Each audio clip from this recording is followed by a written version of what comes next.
Hola queridos amigos, qué gusto volver a estar con ustedes nuevamente. Creo que todos en nuestro interior y durante el transcurso de nuestros años vamos formando imágenes y categorizando a los seres que nos interesan. En mi caso, y creo que en el de muchos, en primer lugar tenemos a Dios, luego a la Santísima Virgen, posteriormente a nuestra familia, y en la parte espiritual encontramos algunos santos y personas que marcan y guían nuestra existencia. En mi caso, pues tengo a San Pablo, ya que colaboró con las hermanas Paulinas, a San Francisco de Asís, ya que con ellos hice pues todos mis estudios de colegio, a San Agustín, debido a que pues esta última etapa que he vivido la he estado a la luz de San Agustín colaborando con los agustinos recoletos y adicional a eso tenemos otros santos. Vamos a hablar hoy acerca de Santa Mónica. Santa Mónica es la madre de San Agustín y es un muy buen ejemplo de lo que es una madre, y por esta razón y por su festividad he decidido preparar este video como homenaje a ella y a todas nuestras madres. Todos tenemos una madre quien ha sido ejemplo para cada uno de nosotros, nos ha formado, nos ha enseñado a vivir y a enfrentar la vida, nos ha ayudado a dar nuestros primeros pasos como personas, y en el amor a Dios no ha cesado nunca de pedirle a Dios que guíe nuestro caminar, que nos proteja y nos lleve siempre por el buen camino. Tenemos adicionalmente ese regalo que Jesús en el Calvario nos hizo de nuestra Virgen María, por lo que realmente tenemos dos madres que interceden por nosotros. San Agustín, en su libro de las Confesiones, que es un libro que vale la pena que lo lean, nos quiso hablar de su madre, dejándola como ejemplo de lo que una madre puede hacer por sus hijos. Y ese es el tema del cual vamos a hablar hoy. Santa Mónica nació en Tagaste, que eso queda en el norte de África, en el año 332, hace 1700 años. Sus padres eran cristianos y encomendaron la formación de sus hijas a una mujer también cristiana, muy religiosa y que era muy estricta en la disciplina. Y ella, por ejemplo, les decía a estas niñas que como vivían en un sitio tan caluroso que solo podían tomar agua, que no podían tomar nada más, porque en esta época se acostumbraba mucho a tomar vino. Y Santa Mónica, cuando fue creciendo, pues le dio por probar el vino y empezó a tomar vino. Y una vez tuvo una discusión con un trabajador de los que estaban en su casa, y este señor tan ofendido le dijo borracha, y eso para ella fue una cosa impresionante, y después de ese momento decidió nunca más probar el alcohol. Desde que fue bautizada siendo mayor, porque otra cosa que es interesante en esta época, no bautizaban a los niños, como ahora que uno tiene el niño y lo lleva a la iglesia y lo bautizan, no, en esta época tocaba hacer el curso de catequesis, tocaba pues, y ese era un proceso bastante largo donde se les iba enseñando a las personas a conocer a Dios. Fuera de eso tenían que tener realmente unos padrinos que eran los que los presentaban en la iglesia. Bueno, eso le pasó a Santa Mónica. A ver, desde que fue bautizada, su conversión fue admirable. Ella deseaba dedicarse a la vida de oración y de soledad, pero sus padres dispusieron que a su muy corta edad tenía que desposarse con un hombre llamado Patricio. Este era el papá de San Agustín. Este era un buen trabajador, pero de un genio terrible. Además mujeriego, jugador y pagano. Y no tenía el gusto alguno por lo espiritual. Y las amigas de Santa Mónica le decían, pero usted cómo hace para que su esposo no le casque, porque aquí a todas nos golpean. Y ella le decía, no, mire, cuando está borracho y cuando se pone así muy complicado, yo nunca discuto con él, yo estoy tranquila, evito todo problema, y realmente para pelear se necesitan dos, entonces no tenemos ese tipo de problemas. Patricio no era católico, y aunque criticaba el mucho rezar de su esposa y su generosidad tan grande hacia los pobres, nunca se opuso a que dedicara parte de su tiempo a estos buenos oficios. Y quizás el ejemplo de vida de su esposa logró su conversión. Mónica rezaba y ofrecía sacrificios por su esposo, y al fin alcanzó la gracia de que en el año 371 Patricio se hiciera bautizar y que lo mismo hiciera su suegra, que era una mujer muy brava, se metía demasiado en el hogar de Mónica y le había amargado grandemente la vida. Un año después de su bautizo, Patricio murió, dejando a la pobre viuda con el problema de su hijo mayor, quien tenía 17 años. Patricio y Mónica habían decidido enviarlo a la capital del estado, a Cartago, a estudiar filosofía, literatura y oratoria, porque la oratoria era muy importante en esta época. Y a Patricio solo le interesaba que Agustín sobresaliera en los estudios, que fuera reconocido y celebrado socialmente, y eso sigue sucediendo actualmente. Eso no es solo de hace 1700 años. Nada le importaba la vida espiritual o la falta de ella a su hijo. Y Agustín, ni corto ni perezoso, fue cayendo en mayores y peores pecados y errores.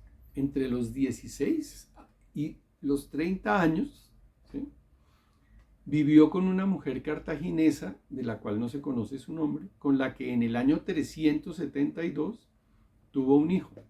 El hijo se llamaba Adeodatus, que es un nombre latino que significa regalo de Dios. Adoptó las creencias y prácticas de la secta maniquea, que en esta época en que la iglesia pues hasta ahora tiene 300 y poquitos años de existencia, aparecieron muchas doctrinas, muchas creencias, muchas herejías, porque realmente la iglesia hasta ahora se estaba conformando. Entonces él, que era una persona que quería vivir en comunidad, que quería investigar y conocer cuál era la razón de las cosas, llegar a la verdad, entonces por eso se vuelve maniqueo. Y los maniqueos, entre sus doctrinas, incluían una oposición entre la materia y el espíritu. La materia era mala y el espíritu era bueno. Y eso pues realmente para nosotros católicos no puede ser, porque Cristo vino y se encarnó. Y él no, si la materia era mala, pues eso no concordaba. Cuando la mamá supo que él se había vuelto maniqueo, le dijo: mijitico, aquí nomás, en esta casa no se queda más.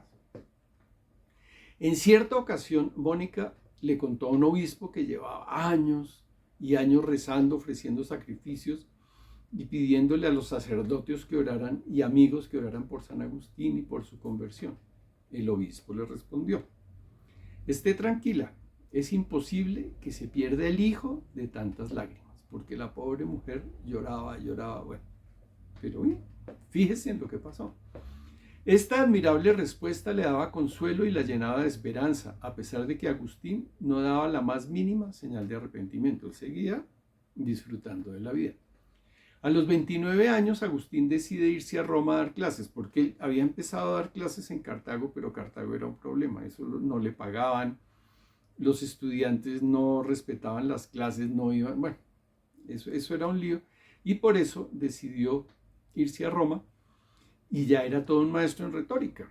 El retórico es el tipo que habla muy bien, que eso se expresa, que de todo. Sí, tenemos algunos ejemplos aquí también de retóricos, pero realmente si uno va a mirar el fondo, y él mismo lo dice en uno de sus libros, uno que escribió para catequesis, donde dice que después los retóricos son muy buenos para hablar, para conseguir argumentos, para todo, pero si uno mira más allá, poco. Y así, bueno. Mónica, cuando ve que se va para Roma, decide seguirlo, ¿sí?, porque ella quería que su hijo se convirtiera y quería alejarlo de las malas influencias. Pero Agustín, al llegar al puerto de embarque, se hace el loco, la embauca y se embarca sin ella y se va para Roma. Pero Mónica no se dejó derrotar por eso tan fácilmente, cogió otro barco y se va detrás de él. San Agustín llega a Roma y, como estaba con los maniqueos le dicen que hay una posibilidad de un puesto muy importante como orador en la corte de Milán. Entonces él dice: no, pues, y tenía recomendaciones y todo, entonces arranca para Milán, y en Milán él va a escuchar al obispo San Ambrosio, que San Ambrosio es un obispo que hablaba espectacular, pero todo pues en la parte católica, en la parte cristiana, y sí. Entonces él era el arzobispo, como les decía, de la ciudad de Milán, y cuando llegó allá, Santa Mónica, que también lo conoció, encontró un verdadero padre lleno de bondad y sabiduría. Además de Mónica, San Ambrosio también impactó muchísimo a San Agustín, porque él era orador y encontró a un orador, pero de talla mayor. Entonces lo atrajo mucho por su gran conocimiento y por la personalidad muy poderosa que tenía San Ambrosio. Y San Agustín, que quería escucharlo y conocer cómo era su oratoria y todo para hacer lo mismo, pues resulta que le empezó a calar todo eso, no solo la manera de expresarse, sino todo lo que decía. Escuchaba con gran atención y respeto a San Ambrosio y desarrolló por él un profundo cariño y abrió finalmente su mente y corazón a las verdades de la fe católica. En el año 387 ocurrió la conversión de San Agustín. Se hizo instruir en la religión y en la fiesta de Pascua de Resurrección de ese año se hizo bautizar. Y ya convertido, dispuso volver con su madre y su hermano a África nuevamente, pero estando en el puerto de Ostia murió su madre. Y creo que ella está enterrada ella está en Italia, su cuerpo está en Italia. Murió a los 55 años en el año 387.